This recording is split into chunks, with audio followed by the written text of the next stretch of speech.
Hey everyone, welcome to my channel, Books, Gurrs, and Purrs. My name is Leslie, and today I'm going to be talking about The Year of Magical Thinking by Joan Didion.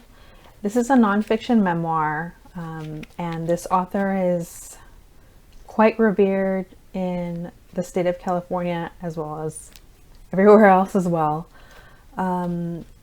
This book focuses on the year that the author's husband died, but that's not that's like the main focus, but it's also about the fact that her daughter was critically ill and the author themselves faced their own health struggles.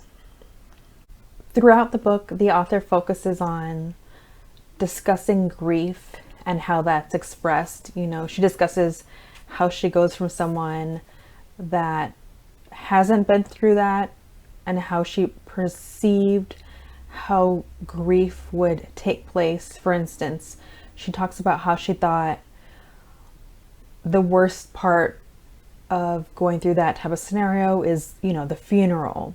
That's supposed to be some ceremony of closure in a way, when it's nothing like that whatsoever. And throughout the book, the author talks about grappling with grief, but I think that actually is her grieving. You know, she's trying to figure out, how do I get through this day by day? And in a way, there's this denial of her husband even being dead. In a way, she holds on to physical items, like let's say his shoes, because if she just holds on to those items, he's not really gone. The author also jumps through happy and sad memories in her life with her family. There are two sections in this book. One is about how she talks about mourning versus grief, and there's a whole other section where I thought that it would be really nice to talk about how beautiful her prose are, that I wanted to go over with you. So on page 143, it's a whole paragraph. I try to keep my quotes down to a sentence, but sometimes that doesn't really work out. So in the book, she says, "Until now, I had been able only to grieve, not mourn. Grief was passive. Grief happened. Mourning, the act of dealing with grief, required attention. Until now, there had been every urgent reason to obliterate any attention that might otherwise have paid, banish the thought, bring fresh adrenaline to bear on the crisis of the day. I had passed an entire season during which the only words I allowed myself to truly hear were recorded. Welcome to UCLA." So this is such a impactful way to discuss grief versus mourning. Again, she's talking about that level of denial she has to feel just to get through day-to-day life, just to function. And I felt like, I don't know, yeah, I have to say it's just really impactful, and she has a way of saying things without saying she's in pain. You know, it's discussing and exploring how she's trying to get through, instead of just saying, I'm sad, or I'm hurt, or this is how I feel. And I feel like so many people could relate to that at some point in your life. You have something that you go through that's so painful that it's like, I can't even acknowledge it.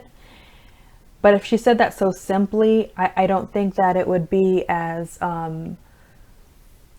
impactful, or that someone could even connect, because then it would be like an how do I say that?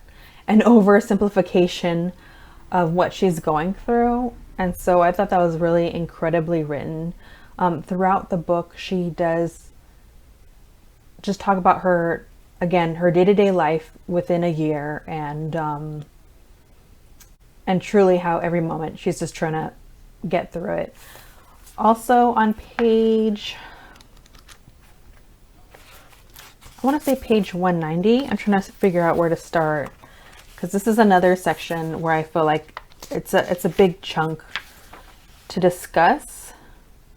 So I'm trying to figure out how to cut it shorter. She talks about being a child and how she was trying to understand how to find meaning in life, and she didn't necessarily find it in religion. So she looks for, I would say she looks for meaning in life in hard facts, you know, the natural earth that exists. So for instance, she says, after a few years of failing to find meaning in the more commonly recommended venues, I learned that I could find it in geology. So I did. This in turn enabled me to find meaning in the Episcopal Litany, most acutely in the words, as it was in the beginning, is now, and ever shall be, world without end, which I interpreted as a literal description of the constant changing of the earth, the unending erosion of the shores and mountains, the inexorable shifting of the geological structures that could throw up mountains and islands and could just as reliably take them away. I found earthquakes, even when I was in them, deeply satisfying, abruptly revealed evidence of the scheme in action. That the scheme could destroy the works of man might be a personal regret, but remained, in the larger picture I had come to recognize, a matter of abiding indifference. No eye was on the sparrow, no one was watching me. As it was in the beginning, it now and ever shall be, world without end. So what I glean from this is that she takes comfort in the tangible. And when she talks about there's no eye of the sparrow, no one's watching her, I also think that connects to her not really being able to connect with religion, that she doesn't believe in some intangible God or religion. And further on when you read, she talks about how she found meaning, which is what she's really trying to get at, in having a family and the routine having a family brings to her. So I felt like as she's discussing that, that makes the loss of her husband that much more painful and a fractured experience, because that's just really tearing apart her world, her ability to have meaning and move throughout life, which is so interesting because again, she's connecting it all the way back to her childhood and how this was it for her. This was her finding meaning in living with her family, in the patterns and the rituals that we place to make life happen, you know. So I like this book. I didn't love it. The only critique I have, which is, I mean, it's hard to see I have a critique about someone that's so revered. And this is such a personal account of a painful time in her life. So the only critique I have, which is probably also why she's so beloved, is that at times the way she writes, although it's very clear, it sounds at times as if she's reporting the information instead of experiencing it at times. And I think she maybe have done that because she's just trying to be clear about what happened. But at times that reporter sensibility that she has disconnects the emotional experience, I think. And in doing so could make the tone of it sometimes come off like a little bit cold. I don't know. That's the only sense I got from it. And it's not something that I felt throughout the book. There are just certain parts where I felt like, yeah, like she's disconnected. But then again, I don't know if I'm wrong. Maybe she had to be, you know, this is such a touching and painful and terrible time in her life. Maybe in writing it, she had to disconnect that way just to express what she went through. So yeah, liked it, didn't love it. I mean, it's also really beautiful just to study her prose and how she uses metaphor to express even her beliefs. Like I said, like no eye on the raven. I thought that was really incredible. I read it a couple of times because I just wanted to make sure that I was understanding what she was trying to say. But I think it comes off clearly. But I just thought that was so beautiful. And I just keep thinking that in some ways, I don't know if I'm going too far with it, as a reader does sometimes, but I feel like what she's saying, she's looking for meaning in life and how she doesn't believe that there's a God. I feel like she puts all her belief in her family, and then like when you lose that, her husband, and at the time her daughter was still alive, so I just felt like that's like losing your whole world. Your world's being shattered. What you believed in. It's like almost like saying, well, if I find meaning in this is my God, right? And then you lose that, and then where do you go from there? At least that's kind of how I started to interpret it, but maybe I'm going too far. Anyway, so I would say, yeah, definitely pick up this book. I mean, so many people love it. Even when I bought it from the downtown bookstore, the last bookstore, I think it's called. I mean, it's huge. A lot of people go there, almost like a tourist destination because it's so really beautiful. Anyways, I'm going off on a tangent. The cashier even saw that I had this book when I went to go purchase it, and he immediately gasped. He was like, "Ugh, that book." So yeah, so I'm sure there's gonna be people that I think love this book more than I did, and it's definitely also a book that I'm going to want to pick up again and take more time to analyze the material. This month was just a little bit crazy for me. My daughter went back to school, and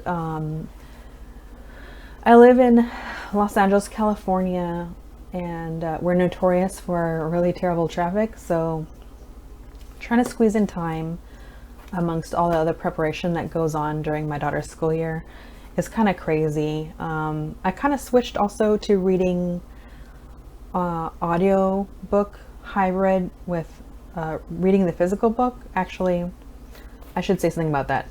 I was reading this. I think I enjoyed reading it myself. I did at some point have to switch to the audiobook. I wasn't a huge fan of the person that read the book. I think I pictured somebody else in my head reading it. It just, the voice in the audiobook was a little bit too light and airy, and there's this musical technique that happened at the end of every chapter, and that's like a melody would go on at the end of every chapter, and I don't know what that was supposed to signal. Was it to signal not just the end of the chapter, but how the character is mourning? Because it didn't fit well. It didn't pair well with the narrative. It almost seemed whimsical, and I think that kind of threw off or countered what's being said. So there's also that critique. I wasn't a huge fan of the audiobook. Anyways, but yes, I liked it, didn't loved it, but then again, I've also read a lot of great books this month, and so this wasn't necessarily at the top of the ones that I loved, but I would still recommend it. So that'll be it for today. Thank you if you're watching, listening.